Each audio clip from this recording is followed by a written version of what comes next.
¿Qué es lo que ocurría? Pues que llevábamos más de un año, casi 14 meses, con una conversación abierta y no habíamos encontrado ni pocos puntos de acuerdo. Hemos logrado un acuerdo sobre las bases de un sistema de justicia.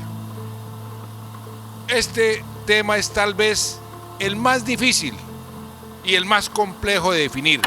A ver, ¿yo qué diría? Eso fue una papa caliente que nos tocó tragarnos, porque en efecto todo estaba concebido que iba a haber que los presidentes no estaban excluidos. Yo soy Juan Manuel Santos y esta es la historia no contada del proceso de paz.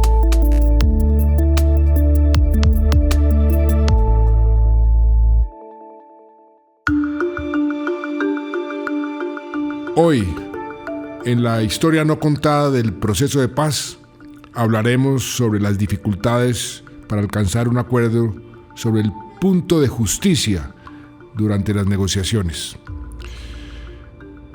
Este tema de la justicia en prácticamente todos los acuerdos de paz es tal vez el más complicado, el más difícil.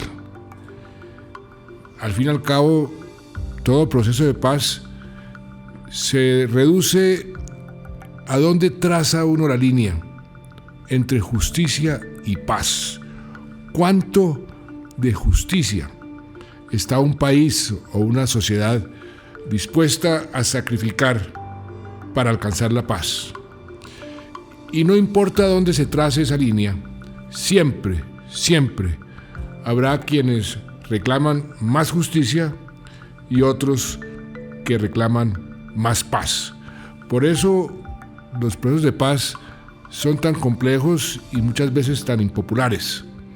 Pero el tema de la justicia es el tema fundamental. Hoy tenemos con nosotros a dos de los protagonistas, de los principales protagonistas, de los arquitectos del esquema de justicia transicional que logramos en el acuerdo de paz con las FARC. Por primera vez en la historia, las dos partes en conflicto se reúnen para crear un tribunal de justicia transicional bajo el paraguas del Estatuto de Roma y acuerdan someterse a ese tribunal para que el tribunal investigue y sancione a los máximos responsables de crímenes de guerra y de lesa humanidad.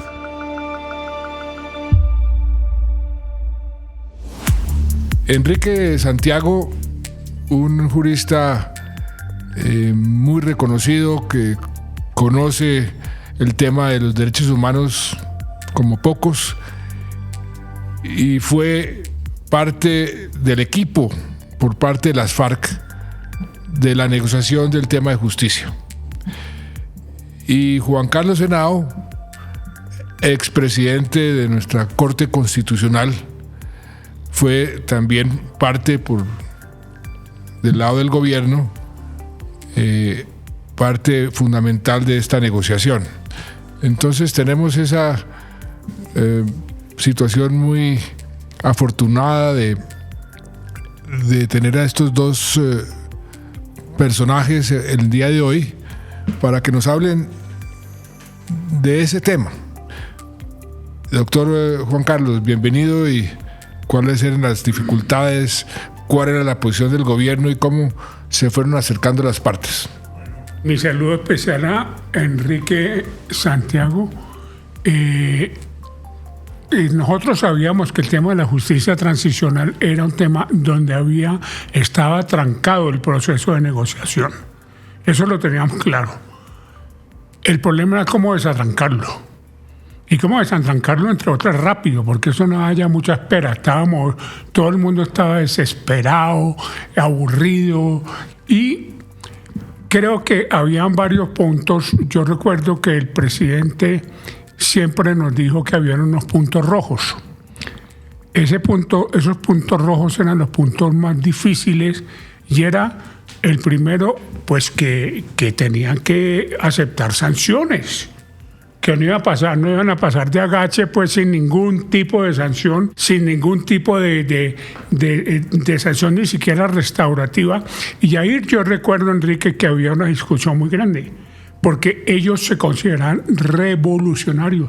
Y yo revolucionario, por favor, ¿cómo es que me van a sancionar? Si es que yo soy revolucionario. Entonces, ese fue un primer punto, digamos, álgido en la discusión, de plantear y que ellos aceptaran que por muy revolucionarios que fueran, pues habían cometido una cantidad de atrocidades y una cantidad de delitos de lesa humanidad, y que frente a la Corte Penal Internacional no podían pasar simplemente diciendo, no, es que somos revolucionarios, no merecemos ningún tipo de sanción. El pacto prevé esencialmente que las víctimas accedan a la verdad, sean reparadas y reciban garantías de no repetición de violencia. También define el trato que recibirán responsables de delitos de lesa humanidad bajo un sistema jurídico especial creado como parte del proceso de paz. El tema era uno de los puntos más delicados de los diálogos iniciados hace 3 años, con miras a terminar con medio siglo de enfrentamiento. Naciones Unidas consideró que representa el paso más importante dado en el proceso de paz. Pero yo quisiera agregar algo, Juan Carlos. Si es que desde el comienzo quisimos que todo lo que se negociara estuviera bajo el paraguas del Estatuto de Roma y bajo el paraguas del derecho internacional de los derechos humanos. Y el Estatuto de Roma, en cierta forma, nos obligaba también a poner unas líneas rojas, sobre todo en crímenes de guerra y lesa humanidad. Entonces, ese ingrediente creo que es importante.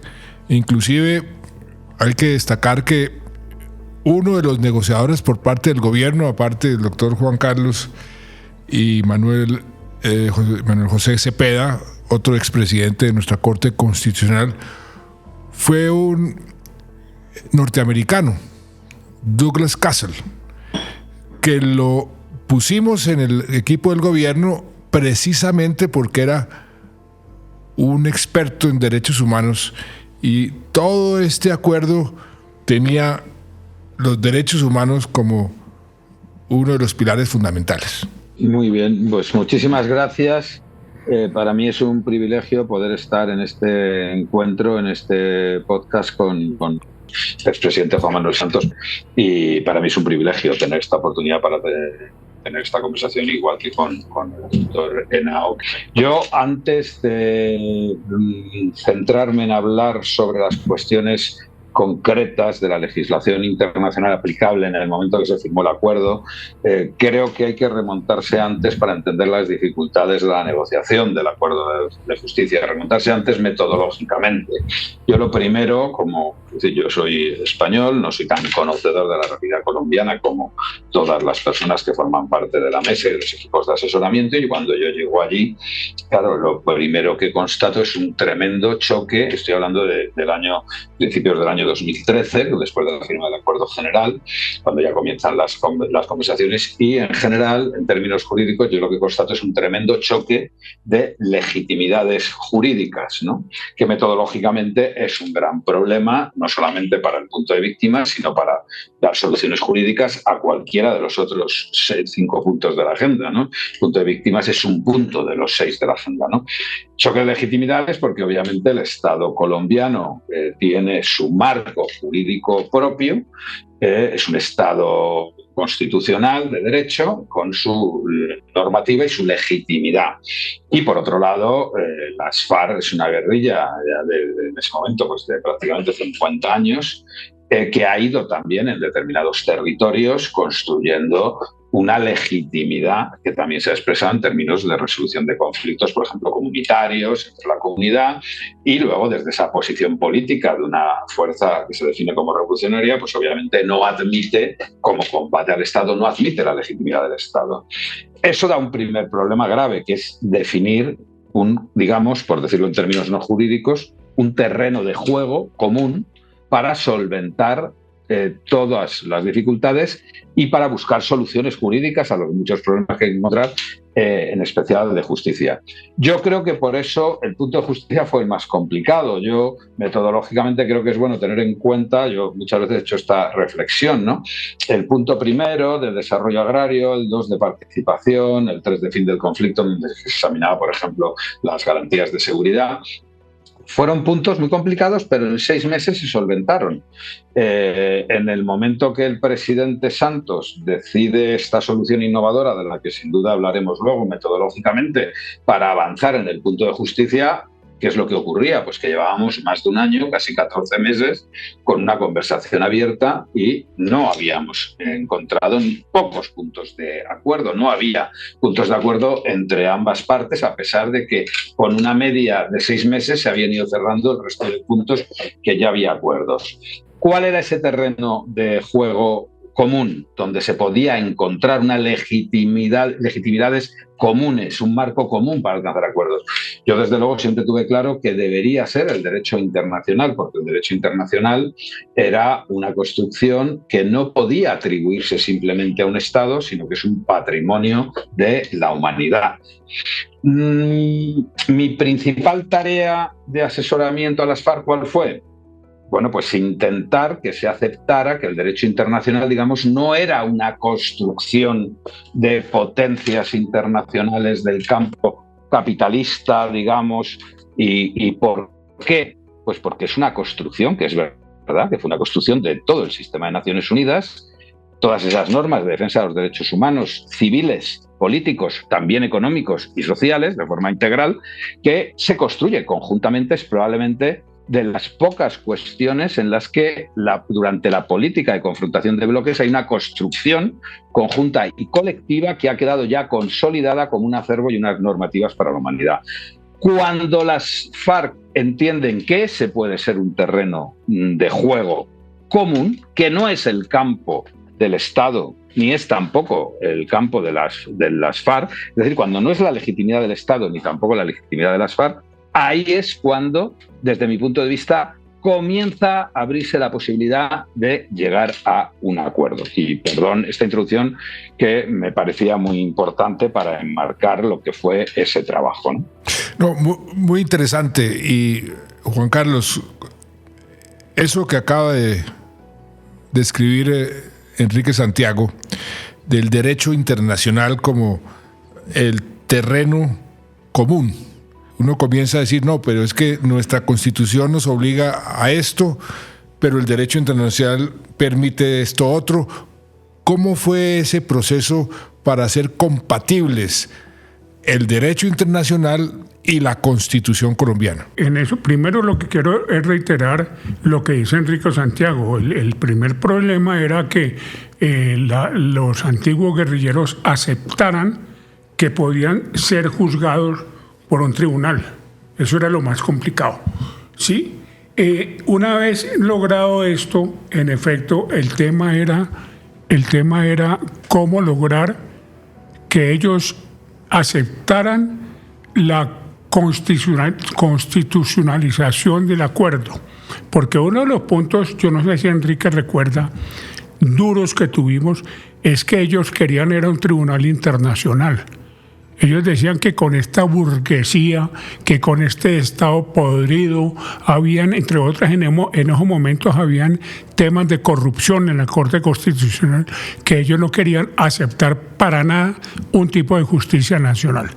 Entonces ahí fue otro punto que usted nos puso como punto, un punto rojo, que no podía ser un tribunal internacional. Sí, y pues yo recuerdo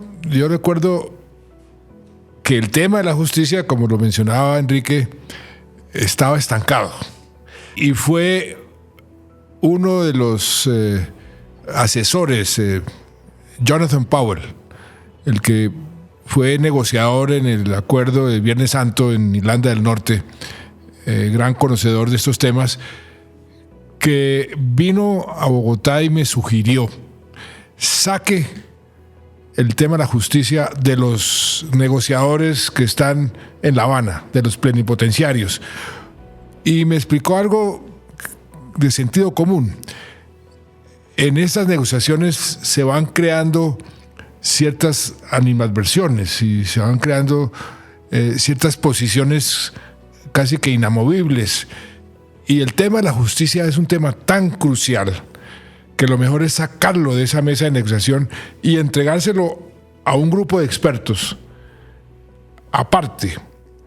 Y a mí me pareció muy lógica esa sugerencia y fue así como se creó el grupo que logró lo más importante del acuerdo, que fue el tema de la justicia. Con el objetivo de agilizar los diálogos entre el Estado y la insurgencia, viajaron a La Habana 3 nuevos asesores del Gobierno Nacional que contribuirán a avanzar en temas jurídicos relacionados con las víctimas y la subcomisión técnica del fin del conflicto. Se trata del caleño Juan Carlos Henao, expresidente de la Corte Constitucional y actual rector de la Universidad Externado de Colombia, el también expresidente de la Corte Manuel José Cepeda y el académico estadounidense Don Cáceres. A mí no me cabe duda que fue la idea más genial para buscar una solución a un problema ya enquistado después de 14 meses de bloqueo, que fue sacar de la mesa, inventar, digamos, otro sistema, ¿no?, para salir de ese impasse de enfrentamiento, porque es verdad que en la mesa se avanzaba muy poco. Yo creo que hubo dos incidentes externos que afectaron mucho durante la negociación del acuerdo de justicia. Primero, en noviembre del 14, la captura por las FARC de un general del ejército colombiano, el general Alzate, creo recordar que era en el Chocó. Eso fue un serio problema y eso ocurrió durante la negociación del punto de justicia, pero sobre todo en abril del 15 los incidentes de Buenos Aires, Cauca, ¿no?, cuando un grupo de las FARC, en un enfrentamiento, el caso es que provocó la muerte de, creo recordar, 10, 11 soldados del ejército. Y eso ya fue la gota que colmó el vaso, digamos, una situación de enfrentamiento. Yo ahí sí temí que se rompieran después de 13, 14, prácticamente 2 años y medio y con ya 3 acuerdos parciales alcanzados. Yo ahí temí que se rompiera el proceso de paz. Y yo recuerdo, cuando decía Juan Carlos Henao, cuando nos juntamos fue la casa de la embajada noruega en los diálogos de paz en el complejo diplomático del Laguito, en La Habana, ¿no?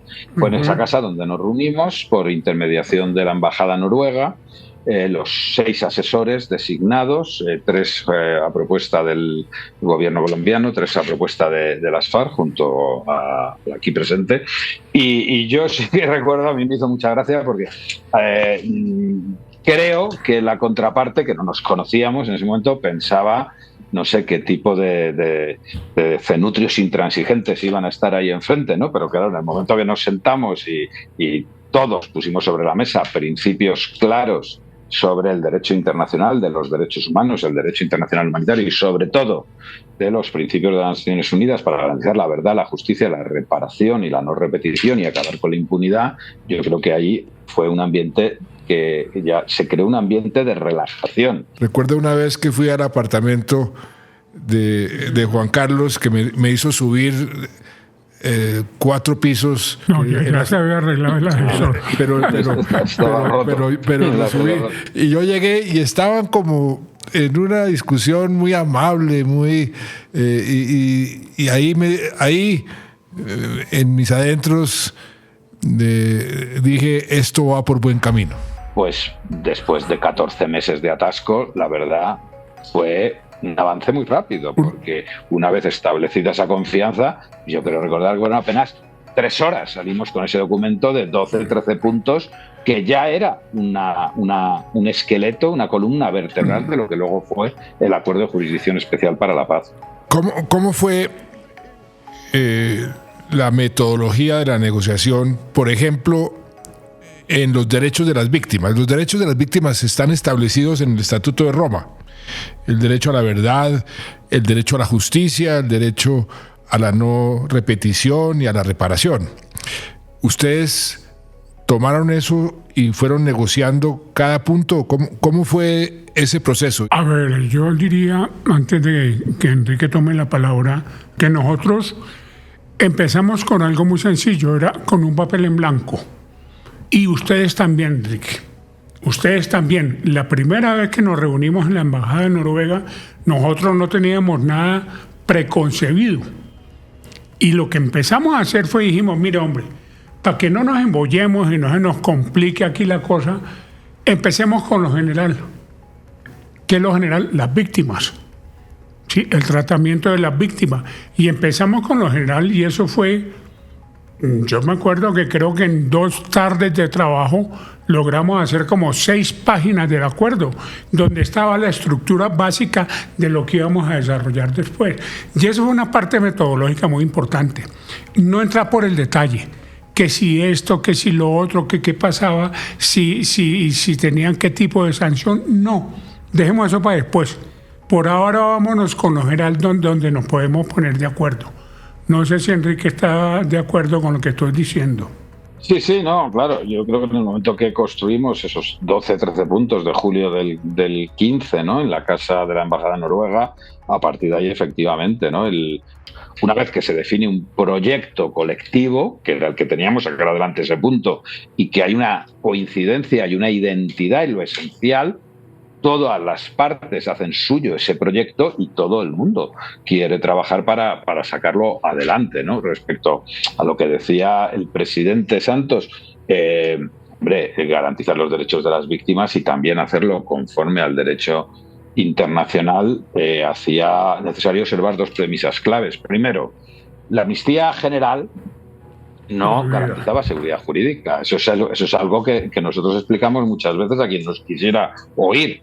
La amnistía general no garantiza seguridad jurídica porque la jurisdicción universal existe, ejercida por tribunales nacionales, y existe también una jurisdicción internacional. Con lo cual, eso era un engaño. Dar una amnistía general era para personas que quisieran luego tener, una vez concluido el proceso, una integración social, laboral y política normalizada. Eso, ahí va a haber una espada de Damocles permanente, oscilando. Si se daba una amnistía general, no iba a garantizarse seguridad jurídica porque el derecho internacional puede perseguir esos espacios de impunidad. Entonces había que sancionar. El asunto era, desentrañar qué es una sanción realmente y que la sanción no sea simplemente el castigo por el castigo. Yo siempre creo, una cosa que yo aprendí en La Habana, que nos lo explicó la relatora para los derechos de las víctimas en conflictos armados de Naciones Unidas, fue que, pues dependía, había víctimas que para ellos hacer justicia no era estrictamente que el asesino de su esposo pasara 40 años en la cárcel, que para ellos era más justicia que el asesino o el Estado o quien fuera garantizara que sus hijos, que habían quedado huérfanos, iban a poder tener un futuro, iban a poder estudiar, iban a poder tener unas condiciones dignas de vivienda, por ejemplo, ¿no? Entonces, la obligación de investigar, juzgar, castigar, pues gracias también a sentencias de la Corte Interamericana de Derechos Humanos, la pudimos trasladar hasta el deber de esclarecer y no tanto castigar, sino sancionar. Yo sobre eso quisiera anotar lo siguiente. Mi experiencia personal durante el proceso frente a las víctimas. Yo al comienzo, precisamente porque eran víctimas, pensé que iban a ser muy duras frente a una justicia transicional, que iban a reclamar castigo, venganza. Muchas de las víctimas me decían, presidente, yo no estoy buscando una reparación económica. ¿Cuánto vale mi hija? ¿Cuánto vale mi madre? Yo estoy buscando la verdad.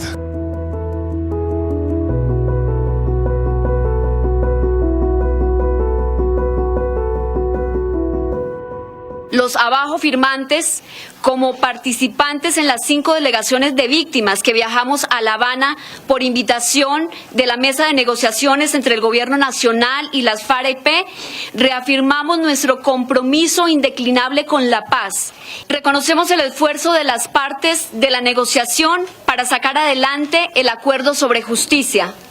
Este avance no se hubiera logrado sin la disposición de las víctimas para aportar al proceso, haciendo causa común por la verdad, respetando nuestra diversidad y especificidades, lejos del odio y la manipulación. Yo recuerdo que esto también fue una discusión dura, porque Claro, al que no reconocía la verdad, a ver, la verdad se puede no reconocer por dos motivos: porque no haya valentía y voluntad de reconocerla, o porque realmente presunción de inocencia, a alguien lo estén acusando de algo que no ha hecho. Entonces ahí es cuando la JEP contempla un procedimiento contradictorio, es decir, bueno, si usted no reconoce estos hechos y sus responsabilidades, esa verdad que se le pone sobre la mesa, usted se enfrenta a un procedimiento contradictorio donde usted se puede defender, puede ser absuelto. Ahora, como sea condenado, es condenado a cárcel. Esto que ustedes crearon, negociaron, se inventaron, sigue siendo un referente a nivel mundial. A donde yo voy, el sistema de justicia transicional del acuerdo de paz lo sacan a relucir como un gran ejemplo para el resto del mundo. El fiscal Karim Khan de la Corte Penal Internacional CPI entregó el informe final en que explica su decisión de cerrar la investigación preliminar sobre el Estado colombiano. En el documento asegura que las actividades que está desarrollando la JEP indican que sí hay capacidad judicial nacional para investigar crímenes de lesa humanidad. ¿Qué hacer desde el punto de vista de la Jurisdicción Especial para la Paz y del acuerdo de paz con aquellos que se sometieron y después se salieron del sistema? Es decir, las disidencias, hoy hay dos tipos de disidencias: las que nunca entraron y las que entraron y después se salieron. ¿Qué tratamiento se les puede dar a ellos? Vamos a ver, yo sobre lo de las disidencias, pues yo sobre esto me ajusto al derecho internacional. Y lo que está claro es que quien decide por motivos políticos alzarse contra el Estado, lo haya hecho antes o no lo haya hecho antes, pues está en una situación de confrontación política. Y quien decide, después de firmar un acuerdo de paz, 2 o 5, dedicarse a la actividad de delincuencia común, pues es otra cuestión muy distinta. O sea, para mí no hay un límite, no existe en el derecho internacional, no existe un límite para participar en procesos de paz en función de que se haya participado antes o no. Máxime cuando en este caso, en Colombia, hombre, hemos tenido el serio problema del entrampamiento del acuerdo de paz, que ha motivado que incluso haya ahora mismo una investigación abierta por las Naciones Unidas, porque todo parece indicar que ha habido una intencionalidad de hacer fracasar el acuerdo. La información que pude recabar apunta a que habría existido una obstaculización por parte de la Fiscalía General de la República, que no habría entregado a la JEP en tiempo oportuno la información necesaria para que pudiese decidir sobre la garantía de no extradición. Este caso no se puede leer independientemente del contexto político en el que ocurrió. Un contexto hostil al acuerdo de paz, luego de la elección en 2018 de un presidente de la República y un Congreso mayoritariamente opuestos al acuerdo. Eso se tradujo, entre otros, en repetidos ataques en contra de varias instituciones y mecanismos creados por el acuerdo, en particular la Jurisdicción Especial para la Paz. Estos ataques se realizaron no solo a través del legítimo debate público propio de una democracia, sino también mediante el uso abusivo de la acción penal por parte de la Fiscalía, como lo ilustra precisamente el caso Santrich. Yo pienso un poco diferente de Enrique, porque yo creo que, claro, sí ha habido entrampamiento. No sé, traigo a colación y puede ser polémico traer el caso concreto de Santrich, que tanto se discutió que hubo entrampamiento cuando le colocaron la cocaína en el escritorio y las cosas así por el estilo. Pero yo creo que ese entrampamiento frente al acuerdo de paz no justificaba volver a retomar las armas. Era clarísima la regla. Si usted abandona el acuerdo de paz, lo deja.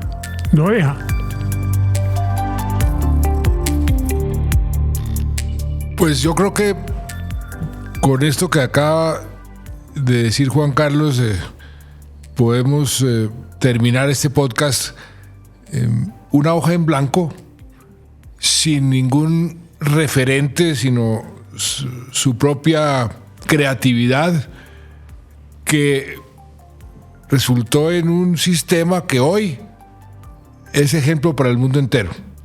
Repito, a donde yo voy, me dicen, ¿qué fue lo que ustedes hicieron allá tan extraordinario que logró que dos partes del conflicto se sometieran a ese mismo tribunal en un marco de justicia transicional?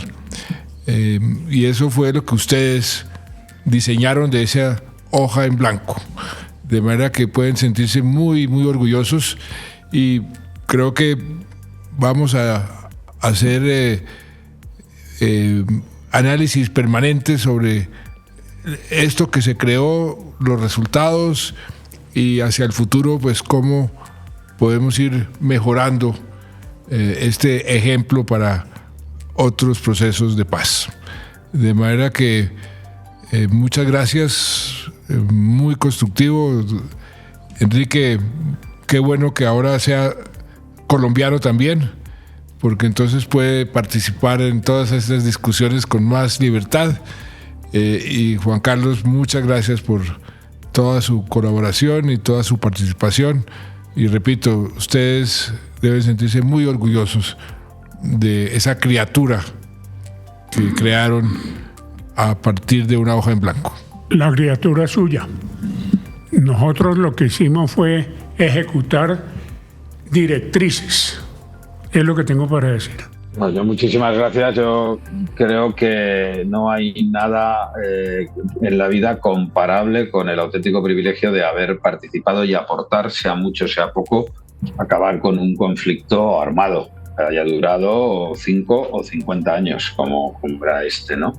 Y creo que somos unos privilegiados, los tres, y por supuesto agradecer a todas las partes los esfuerzos que se hicieron, porque antes de este proceso de paz hubo otros muchos intentos y todos fracasaron. Este fue, que yo recuerde, el cuarto intento, ¿no? Ni siquiera la tercera fue la vencida, ¿no? Y creo que eso hay que agradecer mucho a todas las partes, y yo muy agradecido, además de que se me haya permitido participar. Ahora soy colombiano, lo cual me honra muchísimo, pero en ese momento no lo era, ¿no? Y creo que he sido un privilegiado, y me alegro que haya sido útil la participación.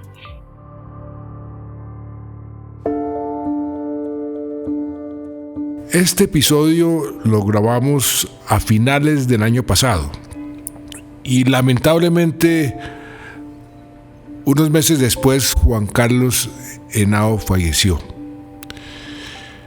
Juan Carlos deja un legado maravilloso, porque fue uno de los arquitectos, como bien se ha dicho, de algo que el mundo entero hoy sigue admirando, y deja además una huella imborrable entre quienes tuvimos el privilegio de ser sus admiradores y también sus amigos.